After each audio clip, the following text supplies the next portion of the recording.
여러분, 그리스도인이 누구입니까? 그리스도인은 그리스도를 주님으로 모시고 그 그리스도를 따라가는 사람들을 그리스도인이라 이렇게 말합니다.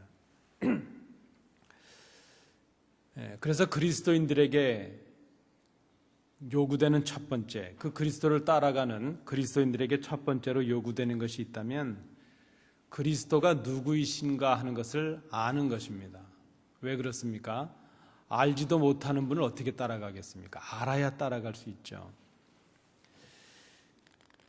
그런데 우리는 누구보다도 우리가 예수님을 잘 알고 있다고 생각을 합니다. 오늘 여기 앉으신 성도님들께서도 그렇게 생각을 하고 계실 것입니다. 나는 예수님을 잘 안다 이렇게 생각하시죠.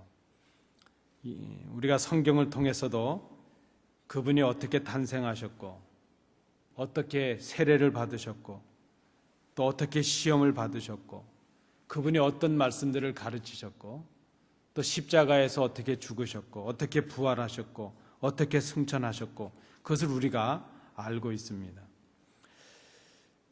그런데 여러분, 예수에 관해서 아는 것과 예수를 아는 것은 차이가 좀 있습니다. 가령 우리 여러분들께서는 영화 배우들도 많이 알고 계시고 스포츠 스타들도 많이 알고 계시고 여러분들 중엔 가수도 많이 알고 계시죠. 그 유명한 배우들 혹은 정치가들도 많이 알고 계시죠. 그런데 그 중에 그들과 만남을 가지고 인격적인 관계를 맺고 그렇게 알고 있는, 그런 의미에서 알고 있는 분들은 많지 않습니다. 저도 그런 경험이 있었습니다. 제가 어릴 때 그 중고등학교 시절에 저희 그 고향 원주 그 교회당 옆에 극장이 하나 있었거든요. 꽤 유명한 극장입니다. 가끔 보면 서울에서 배우들이나 가수들이 와서 거기서 공연을 합니다. 그 공연을 하면 그 길 건너 있는 우리 교회 옆쪽에 큰 여관이 있는데 거기서 이제 탤런트들이나 배우들이 묵게 되죠. 어릴 때 교회가 있으면 그 배우들을 많이 봅니다. 이렇게 제가 이름을 대면 여러분도 아실 수 있는 그 어릴 때 웬만한 배우들은 거기서 다 보는 것이죠. 그런데 간혹 보면 성도들이나 혹은 저희 친구들, 또래 친구들이 아무 개가 그럴 줄 몰랐다는 겁니다. 왜 그런가 하면 우리는 늘 TV에서 그분들을 보니까 잘 알고 있다고 생각하거든요. 그래서 그 앞에 가서 아는 척을 하는데 그분들이 우리를 아는 척을 안 하는 겁니다. 그저 아는 척도 안 하고 그렇게 막 반가워서 가는데 그저 대강대강 건성으로 인사하고 지나치니까 막 섭섭해하는 것이죠. 내가 그 사람을 얼마나 성원하고 얼마나 잘 알고 있는데 나를 아는 척도 안 해준다 이렇게 말하죠. 여러분, 우리가 예수님에 관하여 아는 것과 예수님을 아는 것은 차이가 있습니다. 그분을 인격적으로 만나고 그분의 말씀이 내 삶을 주관하고 내가 그 말씀을 통해서 그분이 원하시는 것이 무엇인가를 깨닫고 그분이 원하시는 삶을 살아가려고 하는 그런 관계를 맺고 살아갈 때 우리가 예수를 안다 이렇게 말합니다. 좀 차이가 있다는 것이죠. 오늘 본문의 말씀을 중심으로 우리가 알아야 될 예수님이 어떤 분인가 하는 것을 생각을 좀 해보고자 합니다. 1절을 우리 다시 보시겠습니다. 1절 말씀은 이렇게 시작하고 있습니다. 그러므로 하는 말로 시작하죠. 그러므로 하는 이 말은 그 앞에 어떤 내용이 있었다는 것입니다. 그 내용에 따라서 그러므로 하는 말이죠. 우리가 크게 본다면 이 그러므로에 해당할 수 있는 내용은 1장, 2장에 나타나는 그런 내용입니다. 1장, 2장을 요약한 다음에 그 예수 그리스도에 대한 중요한 내용을 요약하고 나서 3장을 지금 시작하면서 그러므로 이렇게 말하고 있습니다. 그 내용이 무엇이겠습니까? 구원에 관한 하나님의 완전한 혹은 하나님의 최고의 계시가 바로 그리스도 예수를 통해서 왔다 하는 것입니다. 지금까지 하나님께서 보내셨던 그 어떤 예언자, 그 어떤 천사보다도 더 뛰어나신 하나님의 계시자, 그분이 바로 그리스도시라는 것이죠. 3장 이후에 나타나는 대로 그분이 모세보다도 더 뛰어나신 분이시다 하는 것이죠. 그러므로 하는 것입니다. 그런 의미에서 그러므로 하는 것이죠. 이제 우리 인간들이 오직 예수 그리스도를 통해서만이 하나님께 나아갈 수 있게 되었기 때문에 그러므로 하는 것이죠. 그 하나님께서 보내신 어떤 심부름꾼, 어떤 선지자, 어떤 예언자보다도 크신 그분이 바로 예수 그리스도이심으로 하는 뜻이죠. 그리고 오직 우리가 그 예수 그리스도를 통해서만이 하나님께 나아갈 수 있는 길이 열렸기 때문에 그러므로 하는 것이죠. 이 두 가지 내용이 1장, 2장에 나타나는 그러므로에 해당할 수 있는 요약이라 이렇게 말할 수 있습니다. 자, 그러면 다시 1절을 보십니다. 그런데 이 예수님을 생각해야 될 사람들이 누구인가 하는 것이죠. 보면 거룩한 형제들아 하는 말이 있습니다. 예수님을 깊이 생각해야 될 사람들이 누구입니까? 그들이 바로 거룩한 형제라 하는 것이죠. 거룩하다는 것은 쉬운 의미는 구별되었다 하는 뜻입니다. 그래서 거룩한 형제라는 말은 구별된 형제라는 말이고 그 말은 성도라는 말이죠. 교회를 말하는 것입니다. 신약 성경에서 그리스도인을 지칭하는 표현으로 자주 쓰이는 것이 성도라는 표현과 형제라는 표현입니다. 그래서 여기 거룩한 형제 하는 그 말은 성도된 형제들, 그런 의미가 있습니다. 골로새서 1장 2절 말씀에서 사도 바울은 그리스도인들을 향해서 이렇게 지칭을 합니다. 골로새에 있는 성도들 곧 그리스도 안에서 신실한 형제들에게 편지하노니 그랬습니다. 거룩하다 하는 사람, 그 사람들은 결국 구별된 성도를 말하는 것이고, 형제라는 말은 그리스도 안에서 한 몸된 성도들, 형제를 이렇게 말할 때 불려진 말입니다. 그래서 성도, 형제 하는 이 말은 바로 그리스도인을 지칭하는 것이죠. 예수님을 생각해야 될 사람들은 누구인가? 거룩한 형제들입니다. 바로 우리들입니다. 그리스도인이죠. 성도된 우리들, 주 안에서 한 몸된 형제들, 우리가 거룩한 성도들이 되었습니다. 왜 우리를 거룩하게 하십니까? 왜 하나님께서 예수를 생각하라 그러시면서 우리를 거룩하게 하시겠습니까?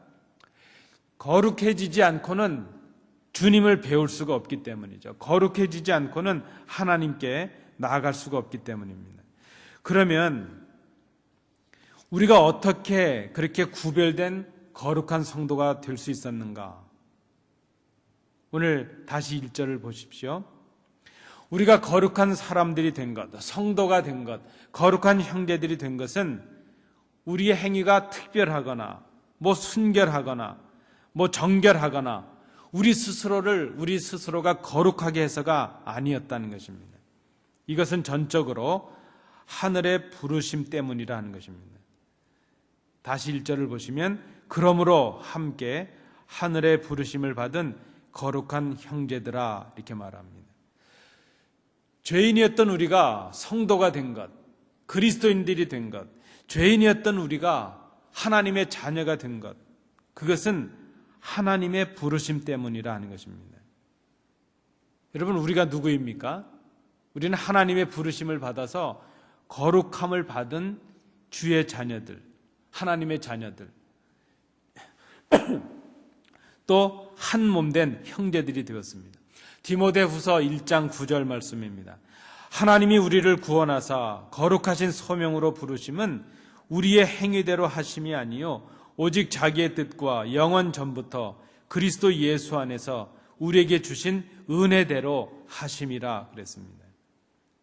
우리가 거룩한 성도가 되고 한 형제가 되고 예수를 생각할 수 있게 된 것, 그것이 하나님의 부르심의 은혜 때문이라는 것입니다. 우리의 공로가 아니었다는 것입니다. 여러분, 우리가 깨끗해서 우리가 정결해서 거룩해지는 성도가 되는 것이 아닙니다. 하나님의 부르심 때문이라는 것이죠. 그것이 은혜라는 것입니다. 자, 그렇다면 그리스도인 된 우리들이 그리스도를 생각할 수 있는 사람들이 되었다는 것, 그것은 그런 의미에서 보면 특별한 권리라는 것입니다. 그리스도인 된 우리가 그리스도를 생각하는 것, 그것은 책임의 차원을 넘어서서 권리라는 것입니다. 원래 우리는 하나님을 앞에 나올 수도 없었고 그리스도를 생각할 수도 없는 그런 사람들이었습니다. 그런데 하나님의 부르심에 따라서, 하나님의 부르심의 은혜로 특별한 자격, 특별한 권리를 받게 되었는데, 그것이 무엇인가 하면 그리스도인이 되었고 그리스도를 생각할 수 있는 사람들이 되었다는 것이죠. 여러분, 그리스도인 된 우리가 그리스도를 생각할 수 있다는 것, 예수를 생각할 수 있게 되었다는 것, 그것은 어떤 의무, 책임이기 이전에 권리라 하는 것을 우리가 생각해야 됩니다. 왜 그렇습니까? 전에 우리에게는 이런 권리가 없었습니다. 우리는 허물과 죄로 죽었던 사람들입니다. 전에 우리는 이 세상의 풍조를 따랐고 공중의 권세 잡은 자를 따라서 살았던 사람들입니다. 그때 우리는 불순종의 아들들이 되었습니다. 거짓 영, 악한 영, 마귀의 역사의 지배를 받는 사람들이 되고 말았습니다. 그때 우리는 그 마귀에 잡혀서 육체의 욕심을 따라 육체와 마음이 원하는 것을 했습니다. 그래서 우리는 본질상 하나님의 심판을 받아서 멸망을 받을 수밖에 없는 그런 사람들이 되었다는 것입니다. 하나님의 진노의 자녀들이 되고 말았습니다. 그것이 우리의 본질이었습니다. 우리는 거룩할 수가 없었습니다. 하나님께 나올 수가 없었습니다. 그런데 하나님의 크신 사랑으로 인해서 허물과 죄로 죽은 우리를 다시 살리셨다는 것입니다. 그 내용이 에베소서 2장 1절부터 3절에 나타나고 있습니다. 그래서 그리스도인 된 우리가 그리스도인이 되었다는 것, 우리가 예수를 믿고 하나님의 자녀가 되고 거룩하다는 칭함을 받게 되었다는 것, 그것이 큰 특혜요 권리라 하는 것입니다. 하나님의 은혜로 주신 권리라 하는 것입니다.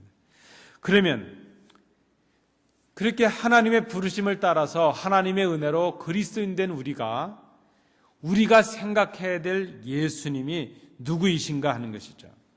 오늘 1절에는 우리가 생각해야 될 예수님을 두 가지 모습으로 우리에게 말씀합니다. 예수님이 누구이십니까? 우리가 생각해야 될, 하나님의 부르심을 받고 거룩한 성도가 된 우리가 잊지 말고 기억해야 될 예수님이 누구이신가? 예수님은 우리가 믿는 도리의 사도이시다 하는 것입니다. 그 내용이 1절 중반에 나타납니다. 우리가 믿는 도리의 사도이시며 그랬습니다. 여러분, 우리가 하나님의 부르심으로 은혜로 구원받고 성도가 되었는데 우리가 생각해야 될 예수님이 누구이십니까? 하나님께서 보내주신 사도라 하는 것입니다. 신약 성경에서 예수님을 이렇게 사도로 표현한 것은 이 본문이 유일합니다. 사실은 우리가 신약 성경에서 사도 그러면 보통 12제자를 사도라 그렇게 말하고 사도 바울을 우리가 사도라 이렇게 지칭하죠. 근데 예수님을 향해서 사도라 이렇게 말씀한 것은 이 본문이 유일하다 말할 수 있습니다. 사도가 무슨 의미가 있습니까? 사도라는 의미는 보내심을 받은 사람이라는 뜻입니다. 보내심을 받은 자 혹은 대리자 하는 뜻이 있습니다. 대사라는 뜻도 있죠. 이 보내심을 받은 사람에게 중요한 것은 누구에 의해서 보내심을 받았느냐 하는 것이 참으로 중요합니다. 예수님이 누구이십니까? 예수님은 하나님께서 우리에게, 우리를 위해서 보내주신 하나님의 사도, 하나님의 사자라 하는 것입니다. 자, 예수 그리스도께서 하나님의 보내심을 받았다는 것은 하나님께서 가지시는 그 권세와 능력을, 그 위엄을 그대로 받았다는 것을 의미합니다. 하나님의 전권을 위임받으셔서 우리에게 오셨다는 그런 의미가 있습니다. 보내심을 받은 사도이신 예수 그리스도 안에 하나님의 사랑이 있고 하나님의 은혜가 있고 하나님의 자비가 담겨 있습니다. 하나님의 능력이 이제 그 그리스도 안에, 예수 안에 담겨져 있다는 것입니다. 왜 그렇습니까? 하나님께서 예수 그리스도를 우리에게 보내실 때에 하나님의 능력과 사랑과 그 위엄과 권위를 그대로 담아주셨기 때문입니다. 그래서 사도이신 그리스도가 전하는 것, 그것은 하나님의 뜻입니다. 여러분, 사도는 자기의 뜻을 전하는 것이 아니라 보낸 분의 뜻을 전하는 것이죠. 그래서 사도이신 그리스도가 전하는 것은 바로 하나님의 뜻을 전하는 것입니다. 사도이신 그리스도께서 전하는 말씀은 바로 하나님의 말씀입니다. 사도이신 그리스도는 하나님을 대변하는 분이기 때문이죠. 하나님께서 당신께서 보내신 그 그리스도 예수를 통해서 말씀하신다는 것입니다. 그래서 우리가 예수님의 말씀에 귀를 기울이는 것은 곧 하나님의 말씀에 귀를 기울이는 것과 같다, 이렇게 말할 수 있습니다. 자, 그런데 그 사도이신 예수님께서 바로 우리가 믿는 도리의 사도이시라 그랬습니다. 이 믿는 도리라는 뜻이 무슨 뜻일까요? 믿는 도리의 사도이시다 그랬습니다. 예수 그리스도께서 하나님께서 보내신 사도이신데 어떤 사도이신가 하면 우리가 믿는 도리의 사도이시라는 것입니다. 이 믿는 도리라는 이 말이 원어 성경의 의미로 우리가 해석을 한다면 우리가 신앙으로 고백하는 사도, 이런 뜻입니다. 믿는 도리, 이 말이 신앙의 고백이라는 뜻이 있습니다. 예수가 누구이십니까? 예수가 하나님께서 보내신 그리스도시라는 것, 하나님께서 보내신 사도시라는 것이 우리의 신앙의 도리요, 우리가 고백하는 믿음의 내용이라는 것입니다. 그래서 초대교회 사도들, 초대교회 그 성도들이 전했던 신앙, 그들이 가지고 그들이 전파했던 신앙의 내용이 바로 이것이었습니다. 예수가 바로 하나님께서 보내신 그리스도시라는 것, 예수가 그리스도시라는 것, 그것을 고백하는 것이 그들의 신앙이었고 그것을 전하는 것이 그들의 증거였다는 것입니다. 여러분, 이것이 우리의 신앙의 내용입니다. 우리가 하나님의 자녀가 되고 성도가 되었다면 우리가 예수를 어떻게 생각해야 될 것인가? 그 첫 번째로 생각할 것은 바로 예수가 하나님께서 보내주신 구세주라는 것이죠. 그리스도라는 것입니다. 우리가 신앙으로 고백해야 될 우리의 신앙의 대상이 바로 예수 그리스도시라는 것입니다. 예수가 그리스도시라는 이 고백이 우리의 신앙이 되어야 될 것입니다. 이것이 우리가 생각해야 될 예수라는 것이죠. 근데 여러분, 사실은 예수를 그리스도로 고백하기 위해서는 얼마나 많은 대가를 치렀는지 모릅니다. 예수를 그리스도로 고백하지 못했던 것이 불신앙이었습니다. 그런데 예수를 그리스도로 고백하기 위해서 얼마나 많은 사람들이 순교를 했고 얼마나 많은 시간이 흘렸고 얼마나 많은 교회의 역사가 지났는지 모릅니다. 예수를 그리스도로 고백하기 위해서 얼마나 많은 희생이 있었는지 모릅니다. 예수를 그리스도로 고백하는 것이 바로 우리가 고백해야 될 위대한 신앙의 고백일 수 있습니다. 예수님이 누구이십니까? 예수님은 하나님께서 우리를 위해 보내주신 하나님의 사도이십니다. 우리가 신앙으로 고백해야 될 우리의 주님이시요 그리스도이십니다. 그것이 우리가 생각해야 될 예수님의 첫 번째 모습입니다. 두 번째, 예수님은, 우리가 생각해야 될 예수님이 누구이십니까? 오늘 1절 말씀 다시 보시면 대제사장이신 예수를 깊이 생각하라 그랬습니다. 예수님은 우리의 대제사장이십니다. 믿는 우리가 생각해야 될 예수님, 히브리서 3장 1절 말씀에 의하면 첫 번째는 그분이 하나님의 사도이시요 우리의 신앙 고백의 대상이라는 것이죠. 두 번째 우리가 생각해야 될 예수님은 바로 그분이 우리의 대제사장이시라 하는 것입니다. 여러분, 이 제사장이라는 이 말이 라틴어 단어로는요, 폰티텍스라는 말이라고 합니다. 이 폰티텍스라는 말은 어떤 뜻인가 하면 다리를 세우는 사람을 말합니다. 교량을 세우는 사람이죠. 이렇게 뭐 물이 있어서 건너가지 못하는 곳을 양쪽을 이어주는 것은 다리가 있어야 되지 않습니까? 그 다리를 세우는 자, 교량을 세우는 자, 그를 제사장 이렇게 말하죠. 라틴어의 의미로 그렇다는 것입니다. 제사장이 어떤 역할을 합니까? 제사장은 그런 의미에서 보면 하나님과 인간 사이에 이제 죄로 인해서 막혀졌던 그것을 우리 그리스도께서 허물어 주셨는데, 바로 인간과 그 하나님 사이에서 다리를 세우는 사람의 역할, 그것이 바로 제사장의 역할이라 하는 것입니다. 그래서 제사장은 인간들을 위해서 하나님께 아뢰고 말씀을 드리는 역할을 해줍니다. 또 하나님을 위해서 하나님의 뜻을 인간들에게 전해주는 그런 역할을 하죠. 그런 사람이 바로 제사장, 이렇게 말할 수 있습니다.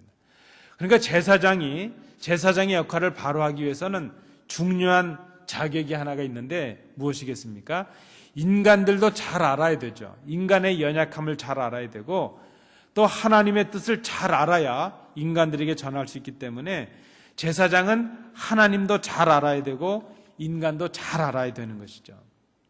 그런 의미에서 예수님이 대제사장이시라, 어떤 제사장들보다도 우월하시고 뛰어나신 제사장이시다 하는 것이 바로 히브리서가 강조하는 바인데, 왜 그렇습니까? 예수님은 완전한 인간이시고 동시에 완전한 하나님이시기 때문이죠. 예수님은 참 인간이요 참 하나님이십니다. 그래서 우리 인간의 연약함을 다 알고 계시고 하나님이시기 때문에 또 하나님의 뜻과 마음을 완전히 알고 계시죠. 그래서 이 땅의 어떤 제사장들보다도 뛰어나신 대제사장의 사역을 감당하시는 분이 바로 예수님이시라는 것입니다. 우리가 그 예수, 대제사장이신 예수님을 통해서 하나님께 나아갈 수 있습니다. 대제사장이신 예수께서 우리를 대신해서 하나님께 우리의 연약함을 고백해 주십니다. 그리고 대제사장이신 예수님께서 하나님이시기 때문에 그 하나님의 뜻을 우리에게 고스란히 전해 주십니다. 바로 참 제사장이신 예수님께서 바로 하나님과 우리의 중보의 역할을, 다리의 역할을 해 주신다는 것입니다. 우리는 예수님을 통해서 하나님의 뜻을 알 수 있게 됩니다. 또한 동시에 우리는 이 예수님을 통해서 우리의 뜻을 하나님께 아뢰면서 하나님께 나아갈 수 있게 되었습니다. 요한복음에서는 그래서 이 예수님을 이렇게 묘사합니다. 이 예수가 바로 하나님께 나가는 길이라는 것입니다. 이 예수가 바로 하나님의 뜻을 우리에게 전해주신 진리 자체이시라는 것입니다. 바로 이 예수, 길과 진리 되신 예수를 통해서만이 우리에게 진정한 생명이 있을 수 있다, 그렇게 요한은 말씀하고 있습니다. 예수가 바로 길이요 진리요 생명이시라, 이렇게 말씀하고 있는 것입니다. 여러분, 그리스도인 된 우리가 생각해야 될 예수님이 누구이십니까? 그 예수님은 우리의 연약함을 하나님께 아뢰주시고 또 연약한 우리를 하나님께 친히 나아갈 수 있도록 인도해 주시는 대제사장이라 하는 것입니다. 자, 그러면 이제 마지막으로 1절에 한 부분이 남아 있습니다. 그런 예수님을 깊이 생각하라 하는 것입니다. 그러면 이 깊이 생각하라 하는 이 말이 무슨 의미인가 하는 것을 우리가 생각해 볼 필요가 있습니다. 깊이 생각하라 하는 이 말은요, 그 헬라어의 단어의 의미로 보면 건성건성 생각하는 것이 아니라 대충대충 생각하는 것이 아니라 주의를 기울여서 생각하는 것을 말합니다. 그것은 깊이 고민해보고 좀 몇 번이고 좀 생각해보고 그런 어떤 묵상과 명상과 내적인 어떤 그런 인식을 가지고 생각하는 것, 그것을 말합니다. 그저 언뜻 보고 생각하는 것을 말하는 것이 아니라 깊이 생각하라는 것입니다. 이것은 단순히 그저 한 번 보고 생각하는 것을 말하지 않습니다. 그저 아무 생각 없이 아무 의미 없이 그렇게 쳐다보는 것을 말하지 않습니다. 무엇을 보고 생각하는데 그 내면적인 의미와 그것이 가르치는 바가 무엇인가 하는 것을 좀 깊이 주의를 기울여서 집중해서 그런 어떤 살피는 의도를 가지고 보라 하는 것입니다. 이 생각하라는 이 단어가 같이 쓰여진 단어가 누가복음 12장 24절에 나타납니다. 바클레이 주석에 보면 그 부분을 이렇게 해석을 하고 있습니다. 그 누가복음 12장 24절에 보면 주님께서 그 제자들에게 이제 염려하지 말라고 이렇게 당신이 제자들을 얼마나 인생을 얼마나 사랑하시는가 하는 것을 말씀하실 때에 까마귀를 생각해 보라 하는 말씀을 합니다. 근데 이 까마귀를 생각하라는 이 말은 그저 한번 쳐다보고 생각하라 하는 그런 의미가 아니죠. 까마귀를 보라 하는 이 말은 그 까마귀를 보고 수고도 하지 않는 그 까마귀가 어떻게 먹고 살아가고 있는지 그 까마귀를 보고서 하나님께서 까마귀를 통해서 이제 가르치고자 하는 그 바를 깨닫고 배우라 하는 그런 의미를 담고 있습니다. 그래서 여기서 생각하라는 말은 주의를 기울이고 그것을 통해서 그것을 바라봄으로 하나님의 뜻을 생각하라는 그런 의미를 담고 있다는 것입니다. 그래서 오늘 본문에 예수를 깊이 생각하라 하는 이 말은 예수님을 생각하면서 예수님을 바라보면서 그분을 통해서 우리를 이렇게 거룩하게 하시고 우리를 특별히 부르셔서 하나님의 성도로 삼으시고 하나님의 자녀로 삼으시고 구원받은 백성이 되게 하시고 이렇게 영광스러운 몸으로 우리를 바꿔주시는 그 하나님을 깊이 생각하라는 그런 의미가 있다는 것입니다. 이 예수를 사도로 보내신 그 하나님, 그 예수 그리스도를 깊이 생각하라 하는 것입니다. 주의를 집중해서 마음과 정성과 힘을 다해서 그 그리스도를 생각하라는 것입니다. 우리를 위해서 이 땅에 오심을 생각하고 우리를 위해서 십자가의 죽으심을 생각하고 우리를 위해서 다시 부활하심을 생각하고 이제 약속하신 대로 장차 다시 오신다는 그 오심을 생각하라는 것입니다. 쉽게 생각하지 말라는 것입니다. 우리의 마음과 정성과 힘을 다해서 아니 우리의 생명을 다해서 그 예수를 그리스도를 생각하라는 것입니다. 그분의 말씀을 생각하라는 것입니다. 그분이 우리에게 가르쳐 주시고 우리에게 원하시는 것이 무엇인가 하는 것을 깊이 생각하라는 것입니다. 말씀을 통해 우리가 보고 있는 그분의 그 삶의 모습을 주의 깊게 살피고 그분을 본받아 따르라는 그런 의미가 있습니다. 여러분, 이렇게 예수를 깊이 생각하는 사람, 그들이 바로 거룩한 형제들입니다. 그들이 바로 하늘의 부르심을 받은 하나님의 자녀입니다. 성도된 우리들, 하나님의 자녀된 우리들, 예수님을 깊이 생각해야 됩니다. 얼마만큼 깊이 있게 생각할 수 있느냐, 그것이 그의 신앙의 성숙을 드러낼 수 있습니다. 예수님을 쉽게 생각하고 건성건성 생각한다면 그의 신앙도 그런 정도의 수준에 머물고 있을 것입니다. 우리가 순간순간마다 기도할 때마다 말씀을 읽을 때마다 무언가를 생각하고 한마디의 말을 할 때마다 하나하나 우리의 행동을 할 때마다 그 예수를 깊이 생각하고 예수님이 원하시는 것을 행하고 예수님이 기뻐하실 것을 행하는 것, 그것이 바로 예수를 깊이 생각하라는 그런 의미가 있다는 것입니다. 우리를 부르신 그 부르심에 합당하게 예수님을 깊이 생각하는 것, 그것이 우리가 성도들로서 하나님의 자녀들로서 해야 될 권리요 책임이라는 것입니다. 이제 우리 다시 1절의 말씀을 이제 이런 의미를 가지고 제가 한번 의역을 하고 번역함으로 말씀을 맺도록 하겠습니다. 구원에 관한 하나님의 완전한 계시가 예수 그리스도를 통해서 왔고 우리가 오직 예수 그리스도를 통해서만이 하나님께 나아갈 수 있는 사람들이 되었으므로, 그러므로 하나님의 부르심을 입어 거룩한 성도가 되고 형제가 된 우리들이라면 우리가 신앙으로 고백하는 하나님의 사도이신 예수, 우리를 하나님께 나아가게 하시는 유일한 대제사장이신 예수를 주의 깊게 생각해야 됩니다.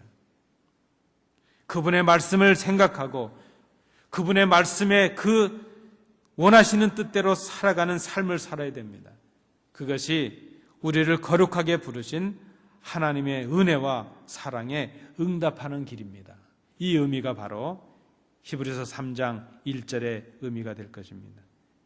이 말씀대로 예수를 깊이 생각하시는 복된 성도들 되시기 바랍니다. 오늘 이 말씀을 기억하시면서 우리 한 목소리로 기도하시겠습니다. 하나님, 지금까지 내가 예수를 믿어왔는데 내 신앙의 정도가 어느 정도인지, 내가 예수를 얼마만큼 깊이 있게 생각하고 있는지, 이제 예수님을 깊이 생각할 수 있는 참 성숙한 주의 자녀가 되게 하옵소서. 우리 합심해서 함께 기도하시겠습니다. 은혜로우신 아버지 하나님, 이 저녁에 궂은 날씨에도 저희들을 주의 전에 오르게 하신 은혜를 감사드립니다. 아버지 하나님, 오늘 우리에게 주신 말씀 중에 히브리서 3장 1절을 묵상했습니다. 그리고 우리가 예수를 얼마만큼 깊이 있게 생각하고 있는지 우리 스스로를 돌아봅니다. 지금까지 우리의 삶을 돌이켜볼 때에 우리는 예수님을 너무나도 잘 알지 못했습니다. 그리고 너무나도 쉽게 생각했습니다. 예수님을 통해 주시는 하나님의 말씀을 따르기보다는 내 생각과 내 뜻을 우선하는 저희들이었음을 고백합니다. 그분이 바로 하나님께서 보내신 사도이심을 생각하지 못했습니다. 그분이 바로 우리가 하나님께 나아갈 수 있는 유일한 길 되시는 대제사장이신 것을 깊이 생각하지 못했습니다. 우리는 예수님을 알고 있다고 생각하지만, 예수님에 관하여 알고 있지만 예수님을 알지 못했음을 고백합니다. 말씀으로 인격적인 만남이 없었고 깊은 기도로 하나님의 뜻을, 그 예수님을 만나지 못했음을 고백합니다. 아버지 하나님, 이후에 우리의 삶이 그분의 말씀을 따르며 예수님을 말씀과 기도로 인격적으로 만나며 그 말씀 우리의 삶 속에서 목숨을 다하여 지켜나가며 순종하며 그 주님의 뜻을 기쁨으로 실천할 수 있는, 그래서 우리가 주님을 기쁘시게 할 수 있는, 진정으로 주님을 생각할 수 있는, 예수를 깊이 생각할 수 있는 저희들이 될 수 있도록 인도해 주시옵소서. 주신 은혜 감사드리며 예수님 이름으로 기도하옵나이다. 아멘. 이제는 예수 그리스도의 은혜와 우리 아버지 하나님의 크신 사랑하심과 성령님의 교통하심이 하나님께 나와 함께 찬양하며 합심하여 기도하며 우리에게 주신 말씀을 통하여 이제는 예수를 깊이 생각할 수 있는 성숙한 성도가 되기로 마음에 결단하는 주의 자녀들 위해, 그 가정과 기업 위에 항상 함께 계시기를 간절히 축원하옵나이다. 아멘.